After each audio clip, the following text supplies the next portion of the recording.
Olá, sejam muito bem-vindos ao Consumidor em Pauta. Eu sou o João Custódio e estamos aqui de segunda a sexta-feira, às 7 horas da manhã e às 1h30 da tarde, trazendo muita informação relevante com muita prestação de serviços aqui na nossa TVE, na TV Pública dos Gaúchos. Aqui abordamos assuntos como direito do consumidor, direito do trabalho, direito imobiliário, direito de família e sucessões, direito previdenciário e direito comercial, abordando questões como empreendedorismo e questões tributárias como imposto de renda. Então não fique com dúvidas, mande a sua pergunta para nós no nosso e-mail consumidorempauta@tve.com.br e também pelo nosso WhatsApp 51 985 946 773. E hoje aqui no programa vamos falar sobre direito previdenciário, uma pauta que sempre recebemos muitas perguntas, muitas pessoas com muitas dúvidas sobre esse importante tema. E quem está conosco aqui hoje é uma pessoa que sabe muito sobre o assunto, um especialista no tema, Dr. Tiago Kidrick, seja muito bem-vindo. Obrigado, João, prazer estar aqui novamente, obrigado pelo convite e esperamos contribuir um pouco com esse ramo tão interessante do direito, que é o direito previdenciário. Bom, primeiramente temos a pergunta aqui de um telespectador anônimo. Sou fã do programa, assisto sempre. Muito obrigado, pena que eu não sei o nome, né? Mas muito obrigado pela audiência e pelas palavras. Gostaria de saber se existe algo que esteja sendo feito para estancar as perdas que os aposentados estão tendo. Me aposentei em 2010 com 3 salários e hoje recebo 2 salários mínimos. Se nada for feito logo, estarei ganhando 1 salário e terei que voltar a trabalhar. Não acho justo, pois trabalhei 35 anos, doutor Tiago. É verdade, essa dúvida do telespectador, e agradecemos aí a referência, né, ao programa. É uma dúvida que muitos aposentados têm, vão perdendo o poder de compra. Eu participei recentemente do Fórum Social Mundial que teve em Porto Alegre e esse foi um dos temas, a perda gradativa do poder de compra dos aposentados. Existem projetos, João, no Congresso Nacional para mudar a forma de reajuste, mas nada é efetivo. A verdade é que o salário mínimo está sendo priorizado, quem tem aumento real é o salário mínimo. Então, a tendência realmente é que os aumentos reais vão fazendo com que o salário mínimo e as aposentadorias recebem apenas o INPC como reajuste anual, mas se comparar também com os servidores públicos, às vezes não tem reajuste anual, né? O INSS tem todo ano reajuste anual pelo INPC, mas o salário mínimo possui aumento real. Então, a tendência é que o salário mínimo receba um aumento gradativamente, paulatinamente, com o passar do tempo, maior que as aposentadorias e não se tem nada efetivo. Tivemos julgamento no Supremo questionando isso, tivemos julgamento do GPDI no Supremo questionando isso, nada deu certo. Então a tendência é que isso continue mesmo e muita gente está investindo, contribuindo pelo salário mínimo, já pensando que esse valor de salário mínimo é subsidiado e os outros não. Mas a Previdência hoje, após a reforma, ela continua deficitária, doutor Tiago? Sim, continua, porque você falou a Previdência, né? Nós tivemos um período histórico em que a Seguridade Social não era deficitária por causa das receitas extras que a Seguridade Social tem, né? E com o passar do tempo, a própria Seguridade Social também se tornou deficitária. Então, mesmo com a reforma da Previdência, nós temos esse déficit no sistema e ainda, além do mais, após a reforma da tributária, isso ficou mais evidente porque houve renúncias ao orçamento da Seguridade Social. Trocaram para imposto, para ir para o Caixa Único, e aí o orçamento da Seguridade, que pelo artigo 165 da Constituição seria um orçamento próprio, ele está ainda mais sucateado. Tá. Bom, temos a pergunta agora do telespectador Plínio. Estou com um processo contra o INSS desde 2019 e até agora não resolvem nada para a minha aposentadoria. Estou com 37 anos e 8 meses de tempo de serviço. Por que demora tanto, doutor Tiago? Pois é, existem processos mais antigos ainda que esse de 2019. Por que que demora? Porque um processo é uma disputa entre quais teses vão se tornar acolhidas pelo judiciário. Então, há uma briga, né? Então, não há prazo para terminar e existem muitos processos, por exemplo, que ficam sobrestados, esperando um tema no Supremo ou um tema no STJ. Várias coisas podem acontecer para a demora de um processo. Então, mesmo que a pessoa tenha esse tempo sobrando, digamos assim, para aposentadoria, ele, quando sair o processo dele, ele vai receber todos os atrasados, se sair, porque é uma briga e pode perder o processo. Então, o conselho é sempre manter o contato com o advogado, com a advogada, manter as estratégias previdenciárias bem conscientes na sua mente. Hoje em dia, a gente não entra mais com um processo e espera. Nós estamos frequentemente pensando na estratégia, fazendo outros pedidos, às vezes, no INSS, agora com o tema 1018, isso é possível. Então, nós viramos planejadores previdenciários, não só antes do processo, durante o processo também. O que é o 1018, doutor Tiago? O tema 1018 diz o seguinte: quando a gente entrou com um processo, o processo ficou demorado, e a gente se tornou elegível à aposentadoria no INSS, de valor maior, inclusive, maior até do que aquela que estava discutindo no processo, e você pede no INSS e recebe essa aposentadoria maior, você não perde todos os atrasados do processo. Você vai receber as duas coisas. A aposentadoria do INSS, a que fez depois de ter entrado com o processo, de valor maior, João, isso que é tão interessante. E também, como indenização, todos os anos de que ficou esperando o processo. O julgamento do STJ, que transitou em julgado, tema 1018. Então é uma coisa recente isso? É recente e é bem favorável aos aposentados. Ah, que bom, que bom. Boa notícia, a gente sempre está esperando a boa notícia. Bom, temos a pergunta do Gustavo. Tentei entrar com um pedido de aposentadoria por idade e não consegui. Tenho 67 anos e 22 anos de contribuição. O que pode ter acontecido, doutor Tiago? Várias coisas podem ter acontecido. Esse tempo de contribuição pode não estar no sistema do INSS totalmente. Esse tempo de contribuição, ele pode estar e pode essa pessoa não ter a carência necessária de 180 contribuições pagas em dia, que é exigido também para aposentadoria por idade. Então, o conselho que eu dou seria levar um profissional para analisar quais as ocorrências que impediram a concessão, porque a idade ele tem e o tempo de contribuição, como ele afirma, o mínimo são 15 anos, ele tem 22. Então, deve ser algum desses problemas de averbação ou com a carência, provavelmente. Acho que o sistema previdenciário é tão complexo, tem tantos detalhes, que é quase impossível hoje uma pessoa fazer sozinha o seu pedido de aposentadoria, porque ela, se fizer sozinha, pode estar perdendo dinheiro. É verdade, às vezes a pessoa paga o que não deve pagar, não paga o que deve pagar, não planeja corretamente. Por isso, a gente sempre aconselha que a pessoa procure um profissional capacitado. Existem advogados previdenciaristas aí, por exemplo, que têm a visão também do judiciário para fazer esse planejamento e o ingresso da aposentadoria. Até por via administrativa tem que saber como é que vai fazer, porque tem uma estratégia jurídica depois, né? Exatamente, exatamente. Bom, temos agora a pergunta do Juarez. Eu tenho 63 anos e faltam 2 anos para fechar os 65 anos e me aposentar por idade. Se estiver faltando 1 ou mais anos para fechar os 15 anos de contribuição, eu posso pagar o restante? Sou autônomo e pago sobre um salário mínimo. Doutor Tiago. Pelo jeito ele quer, falta mais do que a idade, ele quer adiantar esses pagamentos. O sistema não permite que a gente adiante pagamentos, pague o futuro. Você vai ter que pagar paulatinamente, mês a mês, completou a idade, mas faltaram 11 meses. Vai ter que pagar esses 11 meses. Não adianta tentar adiantar para se aposentar antes, isso não é permitido no sistema. Em relação às contribuições em atraso, aí sim é outra história. Se tem contribuições lá atrás, perdidas, que não foram feitas, mas tem que analisar se elas vão entrar também como carência, porque elas têm que ser feitas no período em que tinha qualidade de segurado. Então, contribuição em atraso também não é algo que se faça sem um planejamento que se arrisque sozinho.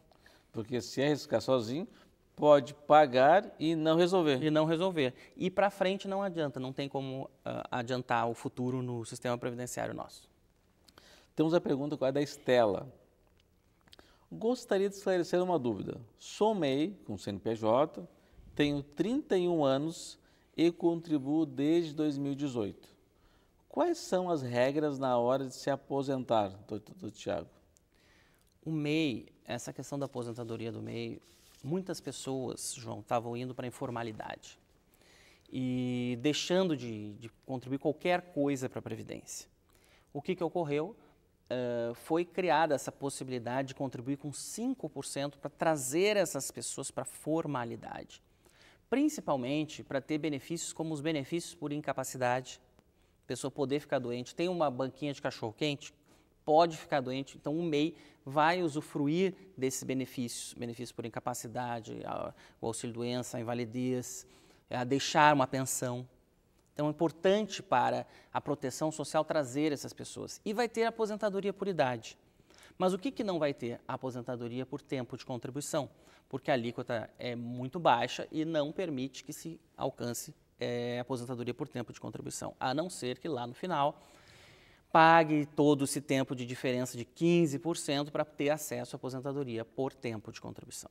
Então, mas eu acho que é uma excelente alternativa, né, para quem não estava contribuindo ter essa proteção, porque às vezes a pessoa está trabalhando, se acidenta e fica sem cobertura nenhuma.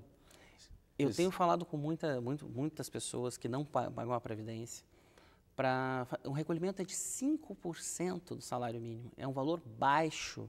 E para ter acesso a todos os serviços, praticamente todos os serviços previdenciários, vale a pena a família ficar coberta com mais um seguro. Eu vou fazer só a previdência privada, alguns dizem. Mas é mais uma coisa por um custo baixo.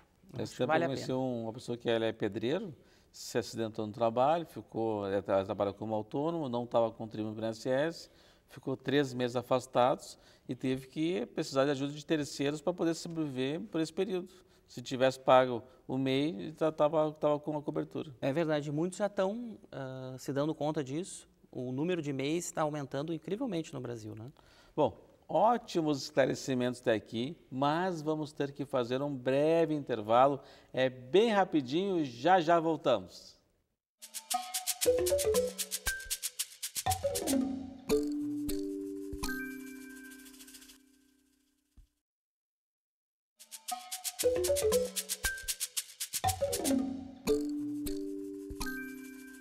Bom, falei que era rapidinho, já estamos de volta. Lembrando você que nos assiste, o programa é de utilidade pública com muita prestação de serviços, muitos esclarecimentos. Aqui abordamos assuntos como direito do consumidor, direito do trabalho, direito imobiliário, direito de família e sucessões, direito previdenciário, direito comercial. Então, se você tem dúvidas sobre essas questões, mande a sua pergunta para nós no nosso e-mail consumidorempauta@tve.com.br e também pelo nosso WhatsApp 51 985 946 773.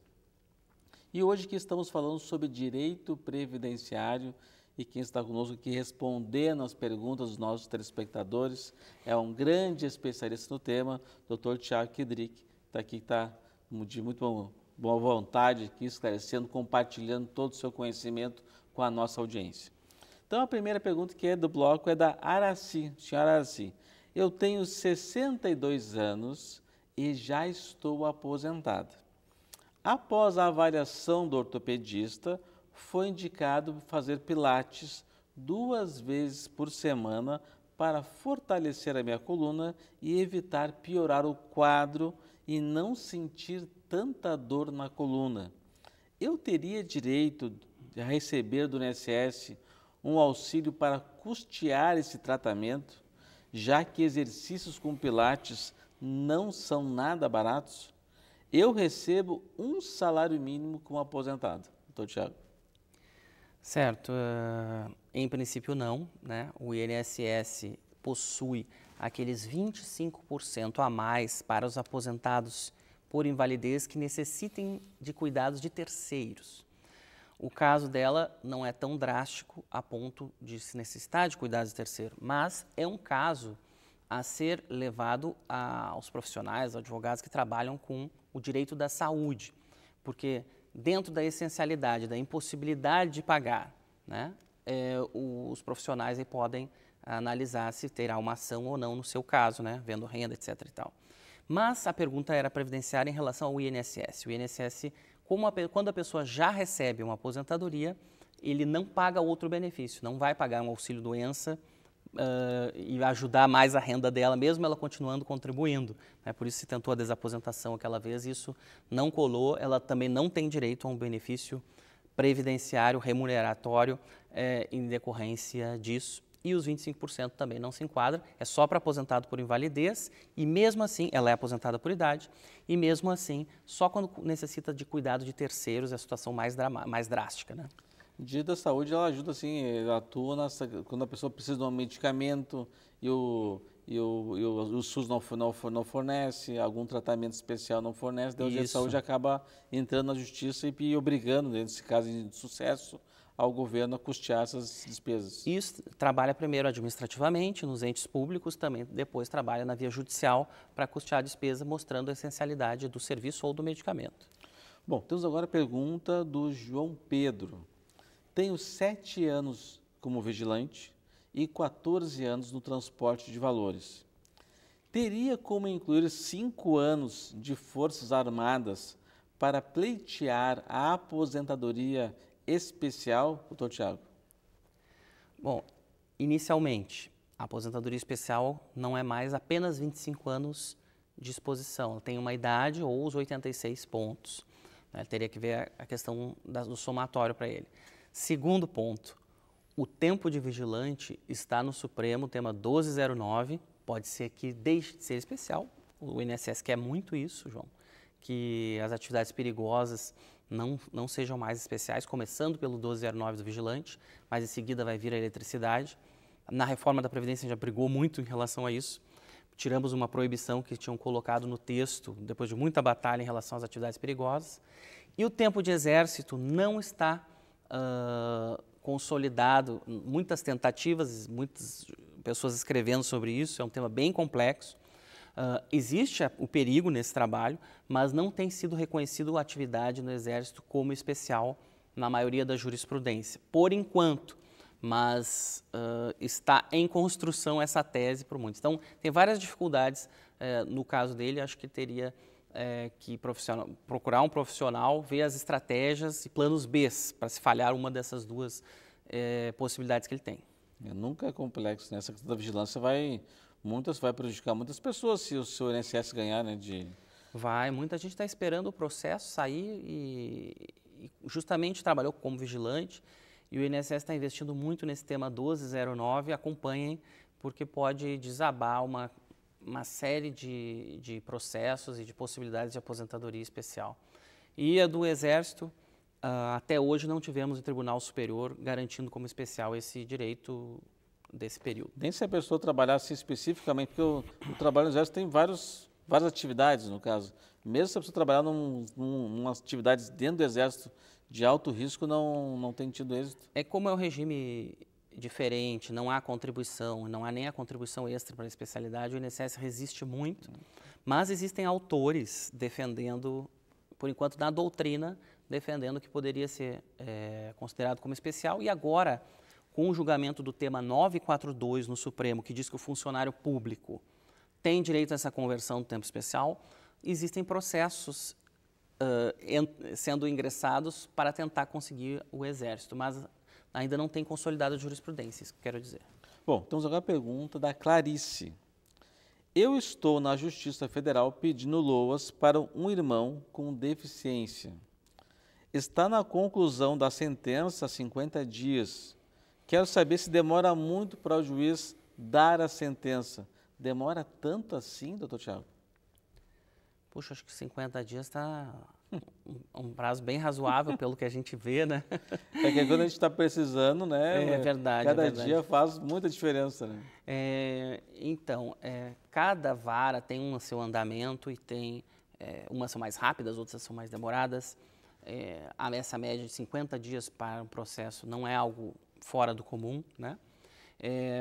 A senhora pode ligar para a vara que está, pode fazer esse acompanhamento e talvez pedir, se a necessidade de ficar muito preeminente, que pode ser, né? Explicando os motivos, a antecipação da tutela. Olha, eu não consigo esperar, eu preciso de uma liminar, eu preciso da antecipação do valor do benefício, porque a minha situação é dramática por isso, isso, isso. Antecipar a tutela, porque a sentença ela é uma parte do processo que vem ordinariamente em determinado ponto. Pode ter recurso depois também. Então, a tutela vai garantir que a pessoa vá recebendo o valor do benefício enquanto espera o final do processo. Muito bem.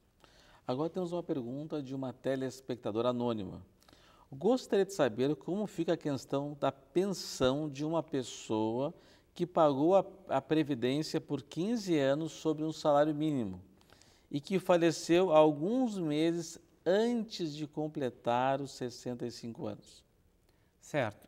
A dúvida, então, da telespectadora é se a pessoa deveria estar aposentada para deixar a pensão, me parece isso, porque antes de se aposentar, faleceu. Não precisa estar aposentado. Estando com a qualidade de segurado, por isso é importante pagar o INSS, ela já tem a possibilidade de deixar a pensão. Estava pagando há 15 anos. Estava pagando há 15, né, João? Tá aí. 15 anos, está com a qualidade de segurado, está pagando o INSS, né? Depois do primeiro ano pago, todos os benefícios previdenciários praticamente começam, por incapacidade, a estarem disponíveis, né? Independentemente da doença. Então, ela vai deixar a pensão. E a questão do valor? Pagava por um salário mínimo, será que vai ser 60% do salário mínimo, né? Porque é 50% mais 10% por dependente? Não, vai ser um salário mínimo, porque ninguém recebe uma pensão abaixo de um salário mínimo. Então, é um benefício mínimo, né, o salário mínimo. O auxílio acidente pode ser abaixo do salário mínimo porque tem natureza indenizatória, mas a pensão por morte não. Então, essa pessoa vai receber e vai receber o salário mínimo. Doutor Tiago, temos 2 minutinhos no programa. É a pergunta do Ernesto. Nesse ano completo 65 anos, tenho 30 anos de contribuição ao INSS. É necessário que eu esteja ainda contribuindo no momento de solicitar a aposentadoria? Não, a Justiça já decidiu que não precisa estar concomitante à qualidade de segurado se já tem tempo para a aposentadoria por idade. Então, pode ter parado a tempo de pagar o INSS e vai conseguir a aposentadoria. Mas isso não vai impactar na média, se a pessoa ficar muito tempo sem contribuir? Sim, ele pode impactar na média se ela ficou tempo sem contribuir, mas ele pergunta assim, se ele perdeu a qualidade de segurado, se eu já não contribuo há muitos anos, se eu vou ter o acesso ao benefício. O acesso ele vai ter, mas eu acho que em questão de valor ele tem que fazer um planejamento. Se paga quanto, por quanto tempo, etc. E tal. Porque a média é feita dos últimos 15 anos. A média é feita desde julho de 94, incluindo o mês de julho. De julho de 94? É. Então, se ficar 5 anos sem pagar, já tinha os 15 anos de contribuição, isso vai impactar na... Vai impactar e ele pode melhorar a média, aproveitar o tempo, pagar, planejar de outra forma, tem um mínimo divisor, ver se ele vai completar o mínimo divisor com o tempo que ele tem, se as contribuições são depois de julho de 94, porque as de antes entra só o tempo e não entra o valor.